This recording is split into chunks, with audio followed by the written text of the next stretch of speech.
হেলমেটবিহীন চালকদের ফাইন করা নিয়ে পুলিশের সঙ্গে বচসায় জড়িয়ে পড়লেন এক যুবক। ট্রাফিক পুলিশের পক্ষ থেকে শুক্রবার বিকেলে জামালদহ বাস স্ট্যান্ডে চলছিল স্পেশাল ড্রাইভ। সাপ্তাহিক হাটের দিনে বাস স্ট্যান্ডের মতো গুরুত্বপূর্ণ জায়গায় ট্রাফিকের পক্ষ থেকে ফাইন করা শুরু হলে পুলিশের সঙ্গে বাকযুদ্ধে জড়িয়ে পড়েন এক যুবক। সোনাক্ষী, মশলা কোথায়?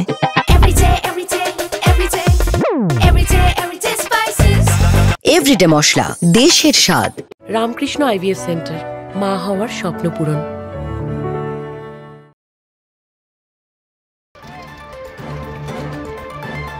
পরবর্তীতে পথ চলতি মানুষও একজোট হয়ে বিক্ষোভ প্রদর্শন করতে থাকেন। ঘটনাস্থলে উপস্থিত অনেকেই জানান, বাজারের প্রবেশের মুখে পুলিশি চেকিং বন্ধ হোক। এই বিষয়ে মেখলিগঞ্জের ট্রাফিক ওসি শশধর রায় জানান, শুক্রবার বিকেলে স্পেশাল ড্রাইভ চলাকালীন দুজনকে ফাইন করা হয়। সেই সময় একজনের প্ররোচনায় ঝামেলা সৃষ্টি হয়। জামালদহ থেকে প্রতাপ কুমার ঝার রিপোর্ট, উত্তরবঙ্গ সংবাদ।